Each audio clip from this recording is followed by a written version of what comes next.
இயேசுவின் குடும்பம் ஒன்று உண்டு, அன்பு நிறைந்திடும் இடம் உண்டு.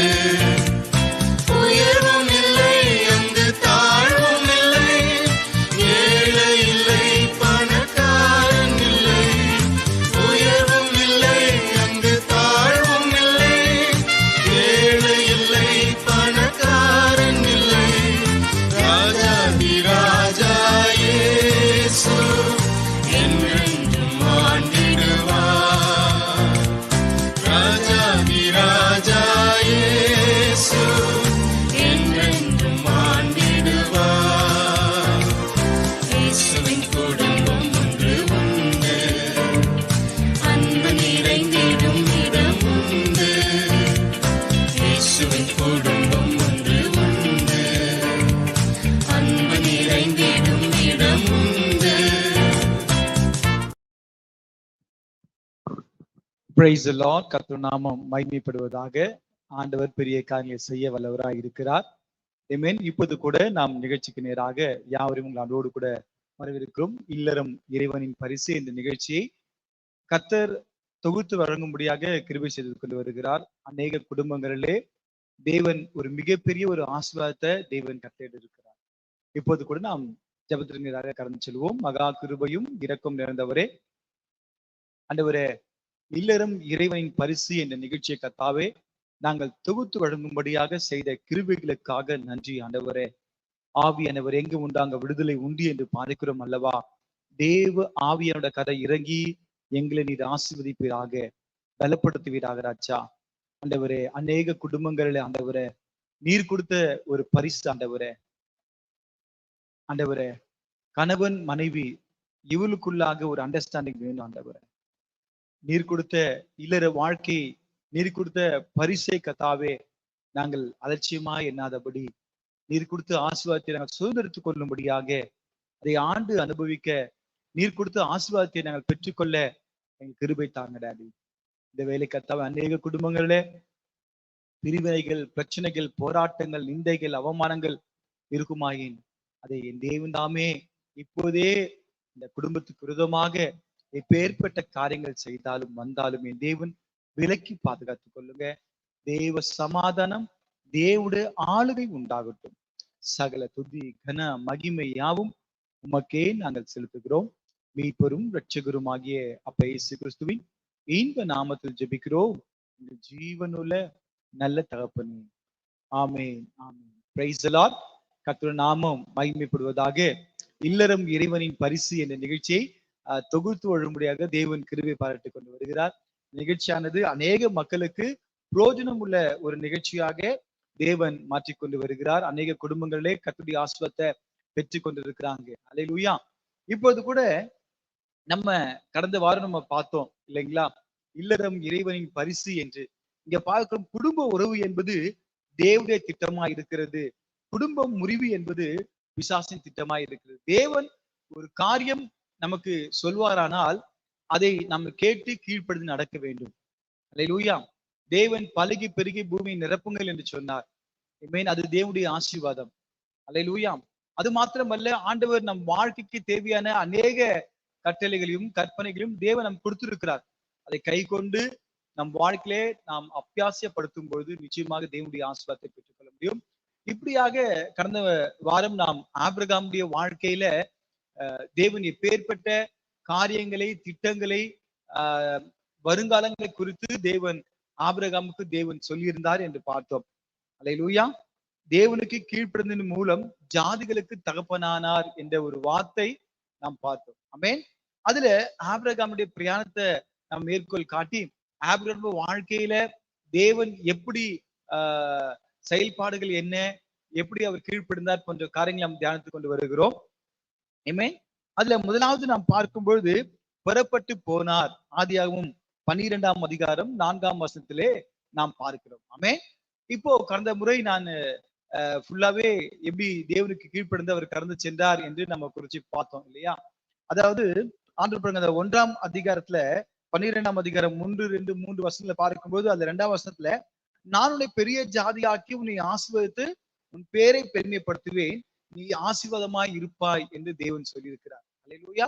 அதுக்கு முதல் வசனத்துல பார்க்கும்பொழுது கர்த்தர் ஆபிரகாமை நோக்கி, நீ உன் தேசத்தையும் உன் இனத்தையும் உன் தகப்பனை வீட்டையும் விட்டு புறப்பட்டு நான் உனக்கு காண்பிக்கும் தேசத்துக்கு போ என்று சொன்னார். முதலாவது தேவன் என்ன செய்யறாருன்னா, அங்க ஒரு மிகப்பெரிய ஒரு அழைப்பு கொடுக்கிறாரு.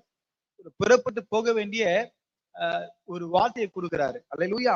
அவன் பாருங்க, ஆபிரகாம் எபிரேயர் 11ஆம் அதிகாரம் 8ஆம் வசனத்துல பார்க்கும்போது 8-12 வசனங்கள் நீங்க பார்க்கும்பொழுது, விசுவாசத்தினாலே ஆபிரகாம் தன் சுதந்திரமாக பெறப்போகிற இடத்திற்கு போகும்படி அழைக்கப்பட்ட போது கீழ்ப்படிந்து தான் போகும் இடம் இன்னதென்று அறியாமல் புறப்பட்டு போனான் என்று பார்க்கிறோம். அல்லேலூயா. அப்ப புறப்பட்டு இங்க பார்க்கும்போது விசுவாசத்தினாலே ஆபிரகாம் என்ன செஞ்சாரு? தேவனுக்கு கீழ்ப்படிந்து புறப்பட்டு போனார். அல்லேலூயா. ஆமென். கீழ்ப்படிந்து தான் போகும் இடம் இன்னது என்று. அப்ப விசுவாசம், கீழ்ப்படிதல் ஒரு மகனுக்கு மிக மிக முக்கியமான காரியம். இப்ப ஆபிரகாம் மாத்திரம் போல அவங்க துணைவியார் இல்லையா? ஒவ்வொரு பெண்கள் நாட்டின் கண்கள் என்று பார்க்கிறோம். புத்தியில தன் வீட்டை கட்டுகிறாள் என்று பார்க்கிறோம். வேதத்துல இந்த பெண்களுடைய பங்கு மிக அதிகமா இருக்குது.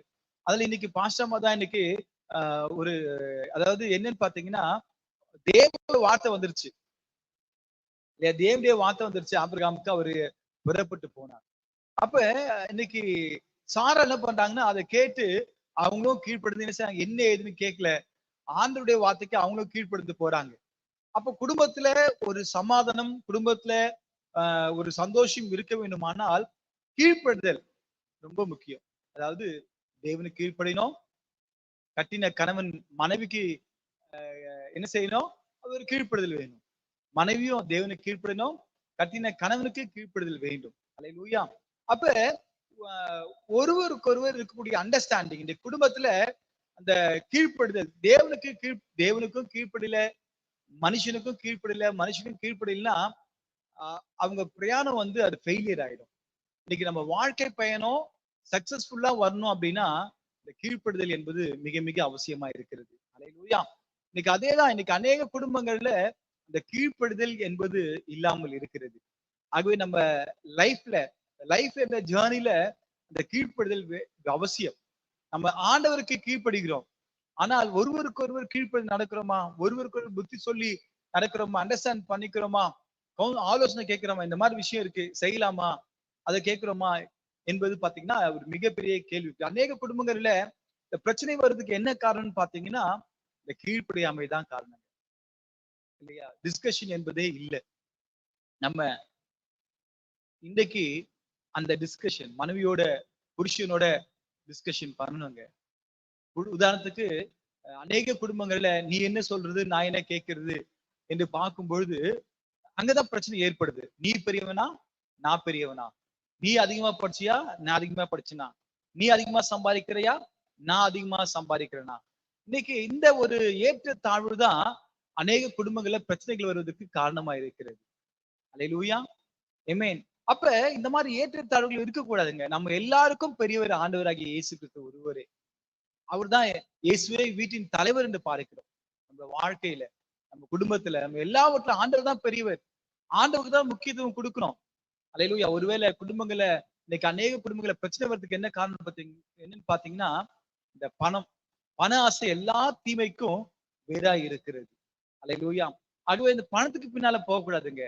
கர்த்தருடைய வார்த்தைக்கு கீழ்ப்படிஞ்சு தேவனுடைய வார்த்தை என்ன வருகிறதோ அந்த வார்த்தை கீழ்ப்படினாங்க. ஆபிரகாம் கீழ்ப்படிஞ்சது போல சாரனும் கீழ்ப்படிந்து புறப்பட்டு போனாங்க. அப்ப இன்றைக்கு கீழ்ப்படுதல் என்பது மிக மிக அவசியங்க. எல்லாவற்றுக்கும் மேல விசுவாசம். ஃபர்ஸ்ட் விசுவாசங்க. விசுவாசம் எப்படின்னா நம்ம கிரியையினால அறியப்படும். நம்ம எப்படி தேவனுடைய வார்த்தையை நம்பி விசுவாசத்தை புறப்பட்டு போறோமோ அதான் கிரியை. கிரியை இல்லாத விசுவாசம் செத்துதான் இருக்குது என்று பார்க்கிறோம். ஆகவே அன்பு தேவனுடைய பிள்ளைகள் குடும்பத்துல இன்றைக்கு இப்பேற்பட்ட காரியங்கள் நம்ம வாழ்க்கையில வருமானால், அல்லேலூயா, பிரிவினை வருமானால் அந்த கீழ்ப்படுதல் இல்லைங்க. தேவனை விசுவாசிக்கிற அந்த விசுவாசம் இல்லைங்க. உங்க வாழ்க்கையில குடும்பத்துல இப்பேற்பட்ட பிரச்சனைகள் இருக்குமானால் தயவு செய்து அதை விட்டு விடுங்க. ஆண்டவர்ட்ட ஒப்பு கொடுங்க. அல்லேலூயா. இப்படி சாரால் அவங்க பிரயாணம் பண்ண ஒரு குடும்பங்கள்ல சந்தோஷமா ஒரு எப்படி ஆபிரகாம் பிரயாணத்தை ஆஸ்வதமா இருந்துச்சோ இன்னைக்கு நம்ம குடும்ப வாழ்க்கை என்ற பிரயாணம் ஆஸ்வதமா இருக்குன்னா புத்தி இல்லாத தன் வீட்டை கட்டுகிறான், புத்தி இல்லாத தன் கைகளை இடித்து கொடுக்கிறான்னு பாருங்க. ஆகவே இன்னைக்கு பாசமா இன்னைக்கு வந்து எப்படி ஒரு ஆபிரகாமுடைய பிரயாணம் சுமூகமா போச்சு, எப்படி அவங்க டிராவல் பண்ணாங்க, அப்ப அந்த ஒரு குடும்பத்துல இருக்கக்கூடிய அந்த மனைவியுடைய பங்கு என்ன என்று சொல்லுங்க. அந்த பிரயாணம் எல்லா குடும்பங்களிலும் ஆஸ்வாதமா அமையட்டும். கர்த்தருடைய நாமம் மகிமைப்படும். ஆமென். கர்த்தர் நல்லவர். இந்த நாளிலே கூட இந்த கம்பாஷன் வழியாக இல்லறம் இறைவனின் பரிசு. ஆமென். அல்லேலூயா. நல்ல ஒரு கருப்பொருள். ஆமென். இல்லறம் இறைவனின் பரிசு. இது புதன்கிழமை தோறும் தொகுத்து வழங்கி கொண்டிருக்கிற இந்த சேனலை கர்த்தர் ஆசீர்வதிக்கும்படியாக. ஆமென். பரிசு என்று சொல்லும்போது நம்ம சாராளை பத்தி நம்ம பார்க்க வேண்டும். ஆமென். ஆபிரகாம் சாராள். ஆபிரகாம் சாராளை பத்தி நம்ம பார்க்கவே ஆமென். இந்த நம்ம ஆதி ஆகமத்துல இருந்து நம்ம ஸ்டார்ட் பண்ணும்போது ஆபிரகாம் சாராள் வந்துடுறாங்க. ஆமென். குடும்பத்தின் பத்தி குறிக்கும் போது நம்ம பார்க்கும்போது இதை பத்தி நம்ம தியானிக்கும் போது நம்மளுடைய குடும்பத்துல காணப்படுகிற ஒழுங்கின்மையான காரியங்கள் நீங்கும். ஆமென். பாத்தீங்களா, ஆபிரகாம் விசுவாசத்தினால போனான் புறப்பட்டு. ஆமென். இந்த நீ இருக்காத, இந்த தேசத்துல இருக்காதன்னு சொல்லி கர்த்தரே புறப்பட்டு போன்னு சொல்லும் போது அவன் கீழ்ப்படிந்தவனாய் போகிறான். அதே போல சாராலும் அந்த அம்மாவும் சொன்ன மாத்திரத்துல ஏன் எதுக்குன்னு அந்த அம்மா ஒரு கேள்வி கேட்கல. ஏன் இது நல்லா தானே இருக்குது இந்த இடம். ஆமென்.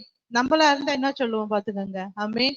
நல்லா இருக்கு, வசதியா இருக்கும், நம்ம இந்த இடத்துல ஒரு பிரச்சனையும் இல்ல, ஒரு நல்லா நம்ம எல்லாமே இருக்கு, சாப்பிடறதுக்கு சாப்பாடு, இடங்க இருக்கிறதுக்கு இடம் சகலமும் இருக்கிறது, அப்ப ஏன் இந்த இடத்த விட்டு நம்ம போனோம் அப்படின்னு ஒரு கொஸ்டினும் அந்த அம்மா கேட்கல. சாராள் அம்மா கேட்கல. கணவன் சொன்ன மாத்திரத்துல சரி புறப்பட்டு போன்னு சொல்றாங்க, அப்ப நம்ம போய் தான் ஆகணும். கணவருக்கு கீழ்ப்படுகிற ஒரு மனைவியாக இந்த சாராள் அம்மா இருந்திருக்காங்க. இப்ப இருக்கிற ஜெனரேஷன்ல பாத்தீங்களா, ஆமென், நீனா சொல்றது பையா சொன்னாங்க, இப்ப நீனா சொல்றது நான் என்ன கேக்குறது, நான் படிச்சிருக்கேன், எனக்கு நல்ல அறிவு இருக்கு, நல்ல உத்தியோகத்திற்கு நல்ல வருமானம் இருக்கு, ஆமென், நீ கம்மியா சம்பளம் வாங்குற, நான் அதிகமா வாங்குறேன். இப்படிப்பட்ட காரியங்கள், முரண்பாடான காரியங்கள் கணவன் மனைவிக்குள்ள வருது. ஆமென். அப்போ பாருங்க, நான் தனியா போய் வாழ்ந்துக்குவேன், அப்ப இதனாலதான் குடும்பத்துல என்ன ஆகுது, மன முறிவுகள் ஏற்படுகிறது. ஆமென். இரண்டாவது பண்ண விசுவாசத்தினால் அவன் நீதிமானா எண்ணப்பட்டான். ஆமென். ஆபிரகாம். அதே போல சாராள் அம்மாவும் பாருங்க ஜாதிகளுக்கு தாயா இருந்தாங்க. எதனாலனா ஆபிரகாம் தேவனுடைய வார்த்தைக்கு கீழ்ப்படிந்து, சொல்லுக்கு கீழ்ப்படிந்து அவன் இடத்தை விட்டு புறப்பட்டு போனான். ஆமென். இந்த அம்மா வந்து ஆபிரகாமுடைய வார்த்தைக்கு கீழ்ப்படிந்ததுனால அல்லேலூயா அவன் ஜாதிகளுக்கு தீர்க்கதரிசியாக அந்த அம்மாவை மாற்றினார். ஆமென். அப்போ பாருங்க, அவன் என்ன சொல்றான் பாருங்க, ஆபிரகாம் தன் மனைவியாக சாராளையும் தன் சகோதரனுடைய குமாரனாகிய லோத்தையும் தங்கள் சம்பாதித்த தங்கள் சம்பாத்தையெல்லாம் ஆறானிலேயே சவதரித்து ஜனங்களையும் கூட்டிக் கொண்டு அவர்கள் கானான் தேசத்துக்கு புறப்பட்டு போய் கானான் தேசத்திலே சேர்ந்தார்கள். அப்போ தேவனுடைய வார்த்தை கீழ்ப்படிந்த உடனே என்ன பண்ணணும், புறப்பட்டு போயிடணுங்க. ஆமென். ஆமென். ஊழியத்திலும் சரி, குடும்ப வாழ்க்கையிலும் சரி, கர்த்தர் சொல்கிற வார்த்தையை நம்ம கீழ்ப்படியும் போது மனைவியானவர்கள் அதற்கு நம்ம என்ன பண்ணக்கூடாதா, தடையா இருக்கக்கூடாதா. ஆமென். தடை இல்லாமல் ஊழியத்திலையும் சரி, குடும்ப வாழ்க்கையிலும் சரி, நாம ஒத்துழைத்து அல்லேலூயா குடும்பத்தை தான் இல்லறம் இறைவனின் பரிசு. ஆமென். அப்போ நீ என்ன சொல்றது, நான் என்ன சொல்றதுன்னு அப்படியே நம்ம சாராளமாங்க நம்ம கேள்வி கேட்டிருந்ததான்னு வச்சுக்கீங்களேன், அவங்க அந்த தேசத்தை சுதந்திரத்துக் கொள்ள முடியாது. ஆமென். மிகப்பெரிய ஒரு காரியத்தை அவங்க சுதந்திரத்துக் கொள்ள முடியாது. மிகப்பெரிய ஒரு திட்டத்தை கர்த்தர் ஆபிரகாம் மேல வைத்த காரியத்தை சுதந்திரத்துக் கொள்ள முடியாது. ஆமென். அப்போ அந்த சொல்லுக்கு கீழ்ப்படிந்து போனதுனால அந்த அம்மாவுடைய வாழ்க்கையில மிகப்பெரிய ஒரு காரியத்தை கர்த்தர் செய்தார். ஆமென். அல்லேலூயா. அதே போல நம்முடைய குடும்பத்திலையும் நம்முடைய சூழ்நிலைகள் மத்தியிலும் யாராவது நம்மளுடைய கணவரை பத்தியோ, நம்மளுடைய கணவரையோ, நம்மளுடைய மனைவியை பத்தியோ ஏதாவது நம்ம சொல்லும் போது அதை பெருசா எடுத்து நீ இப்படி செஞ்சியே, இப்படி பண்ணியே அப்படின்னு கணவரை குற்றப்படுத்த கூடாதுங்க. அதே போல கணவரையும் நம்ம மற்றவர்களிடத்துல என்ன பண்ணக்கூடாதா, விட்டு கொடுக்க கூடாது. ஆமென். உன் கணவன் இப்படிப்பட்டவன், உன் கணவன் இப்படி செய்தான், இப்படி இருந்தான் அப்படின்னு மற்றவர்கள் சொல்லும்போது நீங்க அதுக்கு ஆமா அப்படிதான் அப்படின்னு நீங்க சொல்லக்கூடாது. ஆமென். அல்லேலூயா. அந்த இடத்துல கணவனை விட்டு கொடுக்காமல், ஆமென், கணவனை விட்டு கொடுக்காமல் அப்படிதான் இருந்தாங்க. அதே போல சாராளம் பாருங்க, அந்த தேசத்திற்கு புறப்பட்டு போன பிற்பாடு, அல்லேலூயா, அப்போ ஒரு அந்த சம்பவத்துல அந்த அம்மாவுக்கு ஒரு பெரிய அந்த அந்த ஐயாக்கு ஒரு பெரிய பிரச்சனை வருகிறது. அந்த பிரச்சனை வருகிற நேரத்துல அந்த அந்த ஐயா சொல்றாரு, நீ ரொம்ப அழகா இருக்க. அமேன், அல்லேலூயா. அந்த தேசத்திற்கு போன பிற்பாடு நீ ரொம்ப அழகா இருக்க.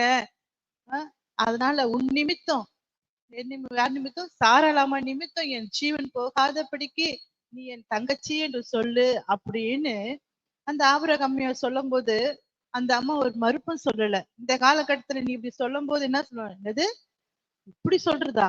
அதெல்லாம் என்னால முடியாது. எப்படி நான் அதை சொல்லுவேன்? நீ செத்தா சாவு, நான் போறேன்னு சொல்லிட்டு என்ன பண்ணுவாங்க சில பேரு? இந்த இப்ப இருக்கிற காலகட்டத்துல நான் இந்த மாதிரி எல்லாம் சொல்ல மாட்டேன், நான் இப்படி எல்லாம் பண்ண மாட்டேன், ஆமே, நான் இந்த வேலை செய்ய மாட்டேன், நான் ஒரு காரியத்துக்காக ஒரு உதாரணத்துக்காக சொல்றேன்.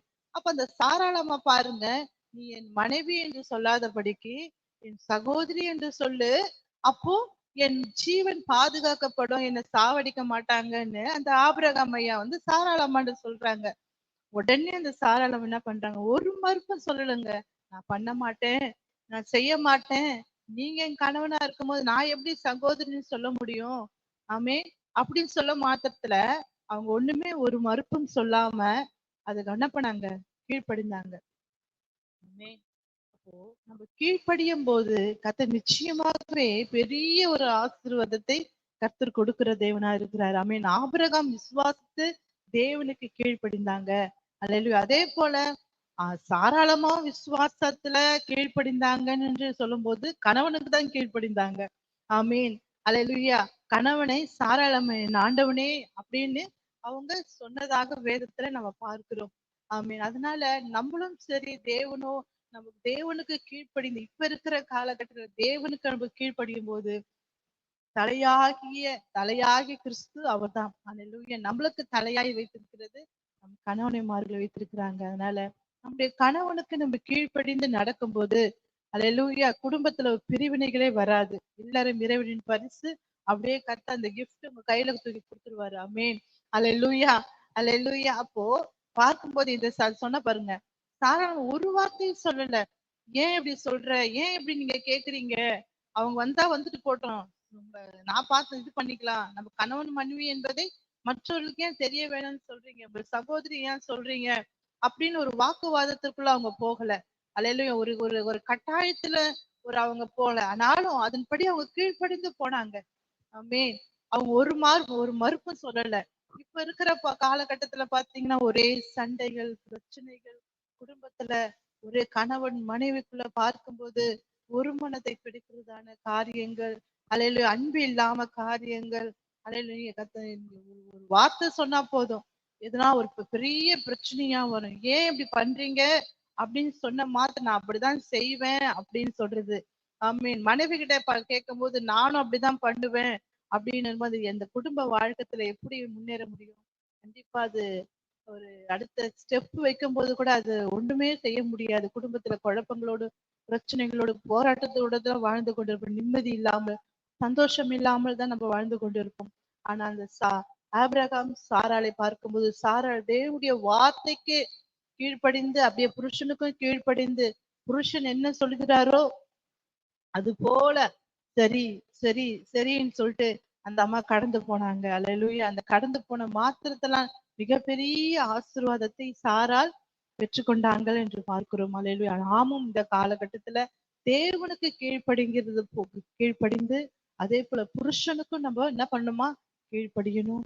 புருஷனுக்கு உறுதுணையா இருக்கணும். அல்லேலூயா. புருஷன் என்ன சொல்கிறாரோ அதன்படி கீழ்ப்படியணும். அவரு வேலைக்கு போயிட்டு வந்தோடனே அவருடைய டென்ஷன்ல வருவாரு. அல்லேலூயா. அநேக பெண்கள் வந்து அவர் வந்த உடனே அல்லேலூயா குடும்பத்துல இருக்கிற காரியத்தை சொல்லி ஆமே அவரு டென்ஷன் ஆக்கணும். ஆமே, அப்படி இல்ல கூட அப்படி இருக்கக்கூடாதுங்க. ஆமே, அப்படி இருக்கக்கூடாது. அப்படி இருக்கக்கூடாது. தேவன் தாமே உங்களை ஆசீர்வதிப்பாராக. ஆமென். கணவன் வந்த உடனேயே என்ன பண்ணணுமா? வாங்க, உட்காருங்க, சாப்பிடுங்க அப்படின்னு சொல்லுகிற பெண்களா இருக்க வேண்டும். அப்படிதான் சாரா அம்மாவும் அப்படிதான் சொன்னாங்க. ஆமென். வாங்க அப்படின்னு சொல்லிட்டு. அப்போ நம்மளும் அப்படிப்பட்ட காரியத்துக்குள்ள நடக்கும்போது கர்த்தர் நிச்சயமாக நம்மளோட குடும்பத்தை ஆசீர்வதிப்பார். கணவன் வரும்போது எரிபுரின்னு டென்ஷனாய் நம்ம பேசாதபடிக்கு, ஆமென், நம்மள அவர்களை உட்கார வைத்து காஃபி கொடுத்து அவர்களை அரவணைத்து, ஆமென், நீங்க என்ன பண்ணீங்க, எப்படி இருந்தது வேலை அப்படின்னு நான் சொல்லும் போது, அல்லேலூயா, கணவர்மாருக்கு ஆபீஸ்ல வந்த டென்ஷன்கள் எல்லாவற்றையும் என்ன பண்ணும்? குறையும். ஆமென். அல்லேலூயா. அப்ப இங்கேயே வீட்டிலே வந்து நீங்களும் எரிபுரின்னு ஒரு பிரச்சனையோட நீங்க காத்து கொண்டு இருந்தீங்கன்னா அந்த பிரச்சனைக்கு சொல்யூஷனே கிடையாது. ஆமென். ஆபீஸ்ல டென்ஷனா வந்தாலும் நீங்க அவர் என்ன பண்ணணுமா? கூல் பண்ணணும். ஆமென். அல்லேலூயா. கர்த்தர் நல்லவர். நல்ல சாரால் பாருங்க, தேவனுக்கு ஆபிரகாமுடைய வார்த்தைக்கு ஒரு வார்த்தையும் சொல்லல. புறப்பட்டு போன்னு சொன்னாங்க. புறப்பட்டு அவங்களோட ஏன் போறோம், எதுக்கு போறோம், என்னத்துக்கு போறோம்னு அவங்க கேள்வி கேட்கல. கர்த்தருடைய வார்த்தைக்கு கீழ்ப்படிந்து அப்படியே போனாங்க. அதே போல அந்த தேசத்துல போய் இருக்கும்போது கணவன் சொல்றான், உன் நிமித்தம் என் ஜீவன் பாதுகாக்கும்படியாக நீ எனக்கு என்ன பண்ண, தங்கச்சியா இருக்கணும் அப்படின்னு சொல்லும் போது அதுக்கும் ஒரு மறுப்புன்னு சொல்லல. ஏன் இப்படி சொல்ற, ஏன் இப்படி பண்றீங்க அப்படின்னு ஒரு வார்த்தையும் ஆபிரகாம் கிட்ட ஒரு வார்த்தையும் கேட்கல. அப்ப பாருங்க, மனைவியானவள் தன் புருஷனுக்கு கீழ்ப்படிந்து, அல்லேலூயா, புருஷனுடைய எல்லா தேவைகளையும் பூர்த்தி செய்கிறவளா காணப்படணும். அல்லேலூயா. காணப்படுகிறது மாத்திரமல்ல, அந்த குடும்பத்திற்கு ஒரு ஆசீர்வாதத்தை கொண்டு வருகிறவளாய் மனைவி இருக்க வேண்டும். அல்லேலூயா. இந்த குடும்பத்திற்கு தேவையான சகல காரியங்களையும் மனைவியானவள் செய்ய வேண்டும். அல்லேலூயா. நீதிமொழிகள் 31 பார்க்கும்போது, குணசாலியான ஸ்திரியை கண்டுபிடிக்கிறவன் யார் என்று நம்ம பார்க்கிறோம். அல்லேலூயா. அப்போ அப்ப அந்த அந்த கணவன் சொல்ல, உன்னை போல குணசாலியான ஸ்திரீ யாருமே இல்ல. அல்லேலூயா. அப்படி அவங்க பிள்ளைகளையும் பார்த்து பாக்கியவதின்னு அவங்க என்ன சொல்றாங்க. அதே போல நாமும் குணசாலி உள்ள ஸ்திரீகளா இருக்கும்போது, ஆமென், சாராள் அம்மாவும் குணசாலி உள்ள ஸ்திரீகளா இருந்தாங்க. ஆமென். ஆபிரகாமுடைய வார்த்தைக்கு சொல்லுக்கு கீழ்ப்படிந்து நடந்தாங்க. அதே போல நாமும் நம்முடைய கணவர்களுக்கு அல்லேலூயா பக்கபலமாக, துணையாக, எல்லா விஷயத்திலும் நம்ம என்ன பண்ணுமா, அவருடைய வார்த்தைக்கு கீழ்ப்படிந்து நடக்கும்போது குடும்பத்துல பிரிவினைகளே வராதுங்க. அல்லேலூயா. எங்க பார்த்தாலும் இந்த காலகட்டத்துல எங்க பார்த்தாலும் டைவர்ஸ். ஆமென். அதிக டைவர்ஸ் எங்கன்னு பார்த்தா கிறிஸ்துவர்கள் தான் டைவர்ஸ்ல நிக்கிறாங்க. ஆமென். அது ரொம்ப மனதுக்கு வேதனையா இருக்கிறது. அல்லேலூயா, துக்கமா இருக்கிறது. ஏன் சொல்றேன்னா, இந்த டைவர்ஸ் புரிதல் இல்லாமல், ஆமென், கணவன் மனைவிக்குள்ள ஒரு புரிதல் இல்ல, அண்டர்ஸ்டாண்டிங் இல்லாம சண்டையும் பிரச்சனைகளோடும் போராட்டங்கள், இந்த குடும்பம் பேசி தீர்க்க வேண்டிய காரியத்தை அது என்ன பண்றாங்க, கோர்ட்டு வரைக்கும் கொண்டு போறாங்க. ஆமென். அல்லேலூயா. அப்படி இருக்கக்கூடாதுங்க. ஆமென். என்ன காரியம் இருந்தாலும் அது பேசி தீர்த்துட்டு, ஆமென், சுமூகமாய் நம்ம போக வேண்டிய விஷயத்தை பெரிய பிரச்சனைகளோடு, குடும்பத்துல பிரிவினைகளோடு, குடும்பத்துல மன முறிவோடு நம்ம பண்ணக்கூடாது. ஆமென். கிறிஸ்துவாகிய நாம் இந்த காரியத்தை கடைபிடிக்கணும். எந்த காரியம் இருந்தாலும் தேவனிடத்துல ஆலோசனை கேளுங்க. கணவனும் மனைவியும் கை கோர்த்து ஜெபம் பண்ணுங்க.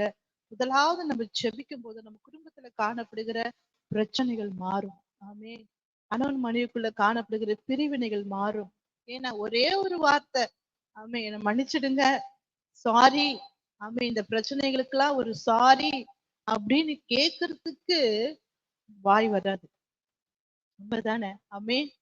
நான் இது மாரி பண்ணிட்டேன், என்னை மன்னிச்சிடுங்க அப்படின்னு சொல்லும் போது நிச்சயமாக அங்க ஒரு பெரிய ஒரு மாறுதல் உண்டாகும் கணவன் மனைவிக்குள்ள. ஆமீன். அதே போலதான் சாராள் அம்மாவும் ஒரு வார்த்தையும் கேட்கலங்க. அவங்களுடைய காரியத்தை பார்க்கும்போது நல்ல ஒரு குடும்ப குணசாலியுள்ள ஸ்திரியை நம்ம பார்க்கிறோம். ஆமீன். அதே போல நாமும் குணசாலியுள்ள ஸ்திரியாய் மாறணும். கணவன் மனைவி, கணவனுக்கு நம்ம என்ன பண்ணணுமா, கிரீடமா இருக்கணும். ஆமீன்.